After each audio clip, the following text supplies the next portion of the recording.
Selamat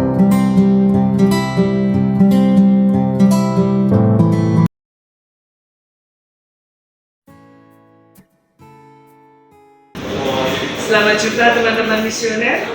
Saya Sri Nada, anggota KKI Yusupan Surabaya. Saya adalah suster SSBS. Saya diberi tugas mandat misi sebagai seorang perawat di Rumah Sakit Katolik Santo Vincentus A. Paulus Surabaya yang terkenal dengan RKSEP. Selain itu, saya juga sebagai dosen membina anak-anak atau mahasiswa calon-calon tenaga kesehatan secara khusus perawat. Sobat-sobat misioner, pada tanggal 11 Februari kemarin kita merayakan Hari Orang Sakit Sedunia. Kali ini saya akan membawakan bagaimana saya sebagai seorang tenaga kesehatan mendampingi saudara-saudari kita yang menderita, terutama mereka yang sakit dan dirawat di rumah sakit.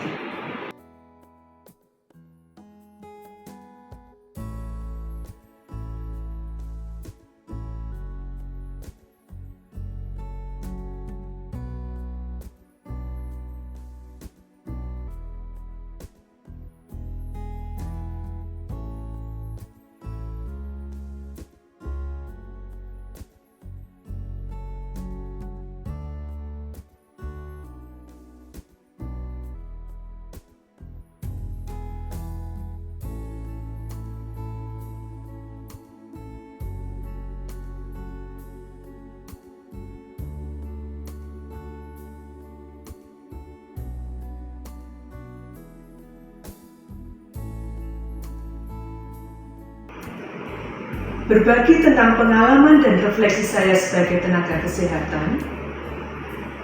Dari awal, hati saya itu tergerak oleh kasihan dan belas kasih kepada saudara-saudara yang menderita, terutama mereka yang sakit.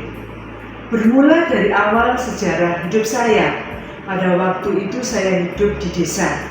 Saya berasal dari Posaran, ibu saya sebagai seorang guru. Di mana seorang guru di desa saya waktu itu, semua orang sakit, terutama mereka yang mungkin kena pisau, kemudian jatuh dan terluka, selalu dibawa ke ibu saya. Dan ibu saya mengobati mereka, dan saya melihat dan membantu ibu saya untuk merawat luka-luka mereka. Nah, dari awal itulah, dari titik itulah kenapa saya ingin menjadi tenaga kesehatan. Karena tergerak oleh kasih yang diberikan orang tua saya kepada orang itu, sehingga menyentuh hati saya untuk membantu mereka. Karena oleh belas kasih itu selalu membara dalam diri saya, maka setelah saya lulus SMA, saya mengambil kuliah di bidang kesehatan, yaitu perawat. Dalam keperawatan dan dalam mendampingi saya sebagai seorang perawat dan sebagai seorang suster, saya tetap merasakan kasihan ketika melihat orang itu berjuang dengan hidupnya. Ketika mereka bernafas satu-satu, nafas tersengal-sengal, dan tidak nyaman dalam dirinya, dan pasti kadang-kadang tidak bisa mengekspresikan dirinya bagaimana yang dirasakan.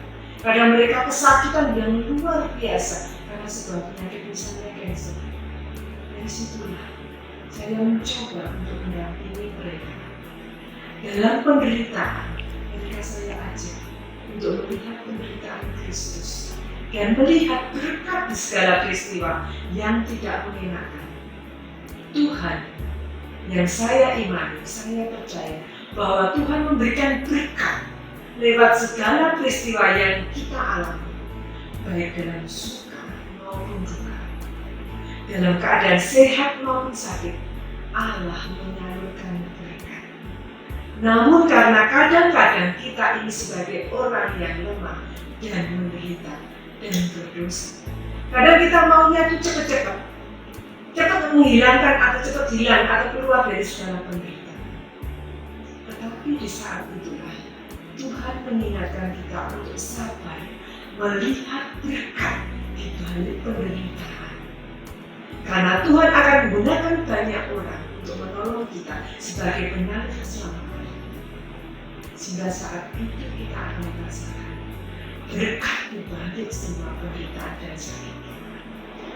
Dalam mendampingi orang sakit, Saya sangat yakin dan percaya bahwa komunikasi adalah hal yang penting. Meskipun saya sebagai seorang perawat dan sekaligus sebagai seorang biarawati, saya berusaha untuk mengajak komunikasi dengan setiap orang yang menderita. Apa maunya, apa yang diinginkannya, apa harapannya. Dan kadang-kadang saya juga menghibur mereka yang keluar dari penderitaannya sesaat. Istilahnya kita harus memberi hiburan, mengalihkan sebentar dari penderitaan, agar biar pikiran-pikiran para penderita itu biar rilis dan bisa mengerti rahmat Tuhan secara rileks dan secara baik untuk melihat peristiwa. Kalau kita bicara tentang tantangan sebagai seorang tenaga kesehatan dalam melayani pasien, saya merasa itu bukan sebuah tantangan. Tetapi kadang-kadang ketidaktemuan apa yang diinginkan pasien dan apa yang seharusnya ataupun yang dikehendaki atau pasien tidak mampu mengungkapkan keinginannya. Inilah kadang-kadang menjadi tantangan kita sebagai tenaga kesehatan. Maka sebagai tenaga kesehatan mempunyai sebuah seni untuk melihat dan membaca keinginan pasien sehingga mereka merasakan apa yang dibutuhkan, apa yang diinginkan itu tercapai. Tetapi dalam hal kesetiaan, tenaga kesehatan selalu harus setia dan sabar mendengarkan dan harus mengerti bagaimana proses seorang yang menderita, mulai dari kemarahan, kemudian penolakan, dan sampai dia bisa menerima dan bahkan kadang depresi. Kita harus menyadari proses dari orang menderita untuk menerima. Itulah yang harus menjadi modal kita. Selain itu, kita sebagai tenaga kesehatan tidak lupa mendoakan pasien setiap hari. Kami dalam komunitas para suster di RKZ setiap hari kami mendoakan pasien agar mereka bisa tidur malam ini, demikian juga agar mereka juga merasa nyaman dan segera dipulihkan melalui tangan-tangan kasih dan tangan-tangan cinta para medis. Seorang tenaga medis harus mempunyai kekuatan dalam diri, terutama ketika kita melayani orang sakit. Saya mempunyai satu kekuatan dalam diri saya adalah sabda Tuhan sendiri yang selalu menghibur dan memberi kekuatan dalam diri saya untuk menolong sesama, yaitu sabda yang ada di Matius 25. Ketika aku sakit, engkau merawat aku.